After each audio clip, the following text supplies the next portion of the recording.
The Conquest of Bread, Preface, Part 2.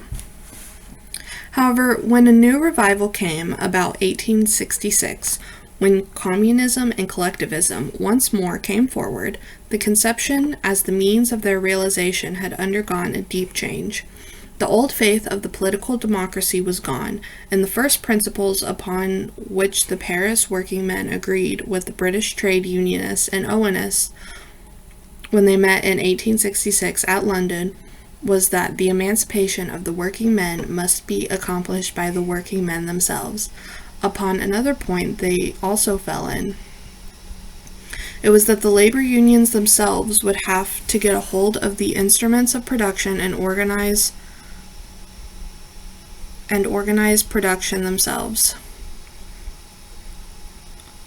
The French idea of the Fourierist and Manualist Association thus joined hands with Robert Owen's idea of the Great Consolidation Trades Union, which was extended now so as to become the International Working Men's Association. Again, this new rival of socialism lasted but a few years. Soon came the War of 1870 through 1871, the uprising of the Paris Commune, and again the free development of socialism was rendered impossible in France. But while Germany accepted now from the hands of its German teachers, Marx and Engels, the socialism of the French 48ers, the socialism Considerant and Louis Blanc, and the collectivism of Pocure, France made a further step forward.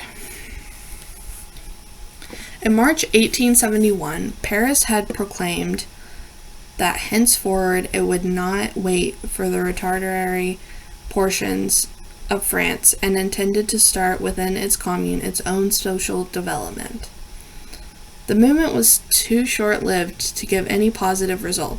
It remained communalist only, but the working classes of the old International saw at once its historical significance.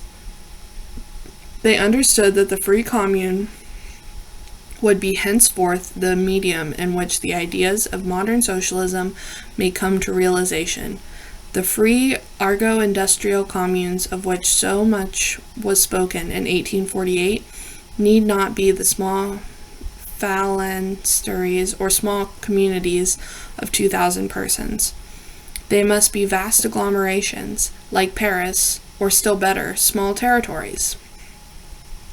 These communes would federate even irrespectively of national frontiers, like the Cinque Ports or the Hassana. The large labor associations might come into existence for the intercommunal service of the railways, the docks, and so on. Such were the ideas which began vaguely to circulate after 1871 amongst the thinking working men, especially in the London countries. In some such organization, the details of which life itself would settle, the labor circles of these countries saw the medium through which socialist forms of life could find a much easier realization than through the collectivist system of the state socialists. These are the ideas to which I have endeavored to give more or less definite expression in this book. Looking back now at the years that have passed since this book was written, I can say in full conscience that its leading ideas must have been correct. The state socialism of the collectivist system has certainly made some progress. State railways, state baking, and state trade in spirits have been introduced here and there, but every step made in this direction, even though it results in the cheapening of a given commodity, was found to be a new obstacle in the struggle of the working men for their emancipation. So that we find now among the working men, especially in England, the idea that even the working of such a vast national property as a railway net could be much better handled by a federated union of railway employees than by a state organization.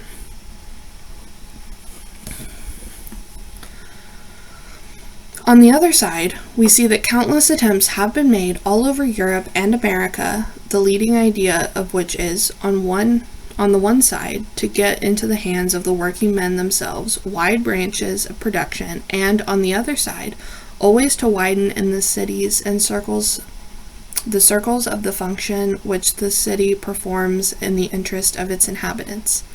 Trade unionism, with a growing tendency towards organizing the different trades internationally, and of being not only an instrument for improving the conditions of labor, but also to become an organization which might, at a given moment, take into its hands the management of production.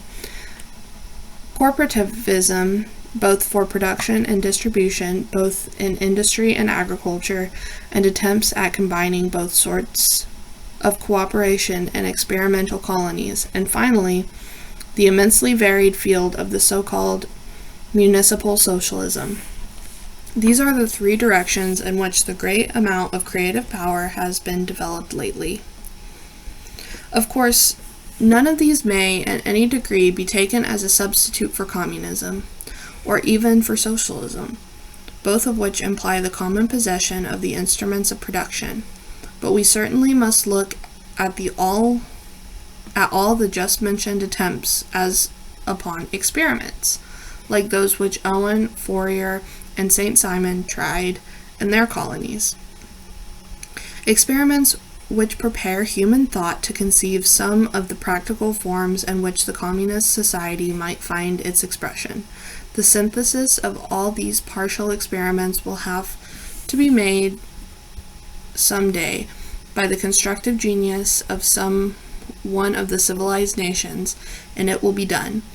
But samples of the bricks out of which the great synthetic building will have to be built, and even samples of some of its rooms, are being prepared by the immense effort of the constructive genius of man.